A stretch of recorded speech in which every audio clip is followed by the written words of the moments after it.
السلام علیکم ورحمۃ اللہ وبرکاتہ۔ کیسے ہیں آپ سب؟ امید ہے کہ آپ خیریت سے ہوں گے۔ آج کا جو ہمارا عربی کا سبق ہے اس میں ہم مختلف رنگوں کے عربی میں نام یعنی کلرز نیم ان عربک وہ ہم پڑھیں گے کہ مختلف رنگوں کو عربی زبان میں کیا کہا جاتا ہے، اور اس میں دو طرح کا ان کا استعمال ہوتا ہے، ایک مذکر کے طور پر اور ایک مؤنث کے طور پر۔ تو آئیے سب سے پہلے رنگوں کے نام ہم جانتے ہیں۔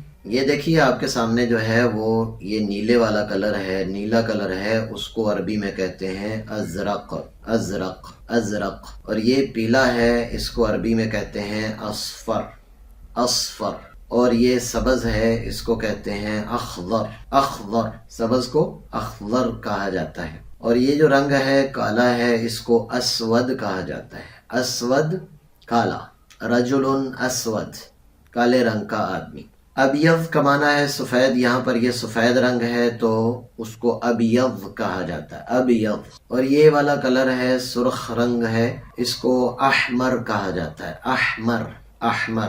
دوبارہ سے پڑھتے ہیں، ازرق، اصفر، اخضر، اسود، ابیض، احمر۔ یہ تقریباً مشہور رنگ ہیں جو ہمارے ہاں زیادہ استعمال ہوتے ہیں۔ اسی طرح اسمر بھی ہے اور بنیون بھی کہتے ہیں۔ اسمر بول لیں یا بنیون بول لیں، یہ گندم سے ملتا جلتا گندمی رنگ جس کو ہم کہتے ہیں وہ ہوتا ہے۔ بنفسجیون، بنفسجیون یہ والا کلر کہلاتا ہے۔ وردیون، یہ والا کلر جو ہے اس کو وردیون کہتے ہیں۔ یہ مالٹا رنگ برتقالیون، برتقالیون۔ اچھا، اسفر میں اور اس میں برتقالی میں کچھ فرق ہوتا ہے۔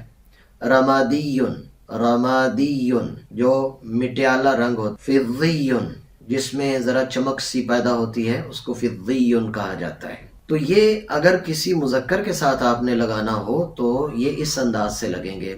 مثال کے طور پر آپ کہتے ہیں رجل اسود، طالب اسود، قلم اسود۔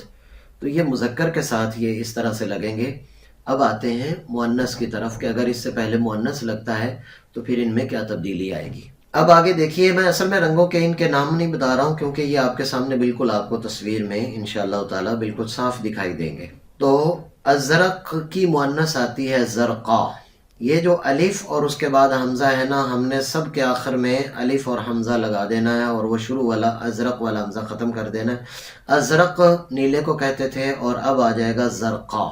زرقا کا معنی ہوتا ہے نیلی، جیسے عین زرقا، عین زرقا۔ چونکہ عین کا لفظ مؤنث ہے تو اس لیے اس کو زرقا کہتے ہیں۔ صفرا، خضرا یہ سبز رنگ۔ سودا، ہم نے پیچھے پڑھا تھا رجل اسود کہیں گے، اور اگر عورت کو کالا کہنا ہو تو امرأۃ سودا، امرأۃ سودا، امرأۃ سودا، امرأۃ بیضاء۔ ادھر کہتے ہیں رجل ابیض اور امرأۃ بیضاء۔ اسی طرح حمراء، رجل احمر، یعنی بہت سرخ جو بندہ ہو، ویسے تو عموماً نہیں ہوتا، آپ کہہ سکتے ہیں ثوب احمر، سرخ کپڑا۔ اور ٹوپی اگر کسی کی سرخ ہو، ٹوپی اگر کسی کی سرخ ہو تو اس کو کہیں گے قلنسوۃ حمراء، قلنسوۃ حمراء۔ یہ دیکھیے اسمر کو سمرا کر دیا ہے، بنیۃ کر دیا ہے، بنفسجیۃ کر دیا ہے، مؤنث بن گیا سب کا۔ ان کے آخر میں یہ تا گول تا لگائی ہوئی ہے۔ وردیۃ، برتقالیۃ، رمادیۃ اور فضیۃ، فضیۃ۔ تو یہ آپ کو یہ سارے مؤنث کا استعمال ہے۔ اس کی آپ ایک تصویر لے لیں گے تو وہ آپ کو بہت آسانی سے سمجھ میں آ جائے گا۔